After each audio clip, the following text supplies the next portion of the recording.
Hallo, hier ist Meini. Diese Handbewegung bedeutet nicht, dass ich Gangster-Rapper bin und die Fuffis durch den Club schmeiße, sondern dass wir heute Schupfnudeln zubereiten und natürlich auch Gnocchi. Und dafür brauchen wir eine Kartoffelmasse und deswegen gehen wir jetzt in die Küche.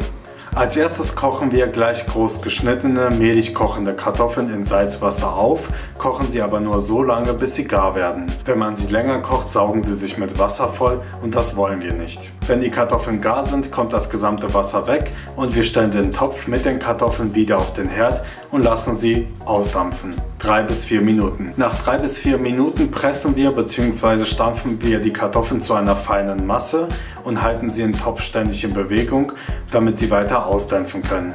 Warum machen wir das Ganze eigentlich mit dem Ausdämpfen? Das Ausdämpfen machen wir deswegen, weil die Kartoffeln die Flüssigkeit verlieren müssen, damit sie später, wenn wir sie zum Beispiel frittieren, nicht platzen oder reißen, sondern richtig schön stabil bleiben.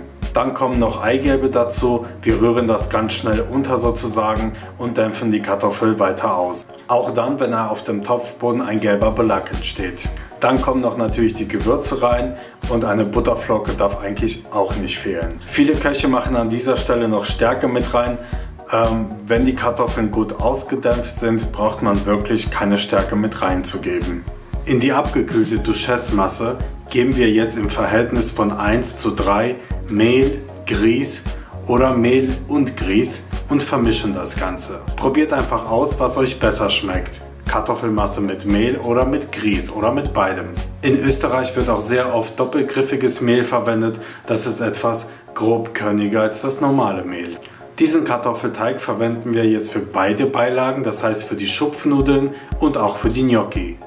Wir geben Mehl auf die Arbeitsfläche und rollen den Kartoffelteig in gleichmäßig lange Streifen, die wir wiederum in gleichmäßig kleine Stücke schneiden, die wir anschließend zu kleinen Kügelchen formen. Für die Schupfnudeln nehmen wir eine Kugel in die Handfläche und rollen sie so aus, dass beide Enden etwas dünner sind als die Mitte der Schupfnudel. Das Ganze wandert jetzt ins köchelnde Salzwasser. Lasst die Nudeln und die Gnocchi paar Augenblicke auf der Wasseroberfläche ziehen, bevor ihr sie im kalten Wasser abschreckt und später in Butter in der Pfanne durchschwenkt. Natürlich könnt ihr auch hier mit Zwiebeln, Petersilie, Speck, Käse und so weiter arbeiten.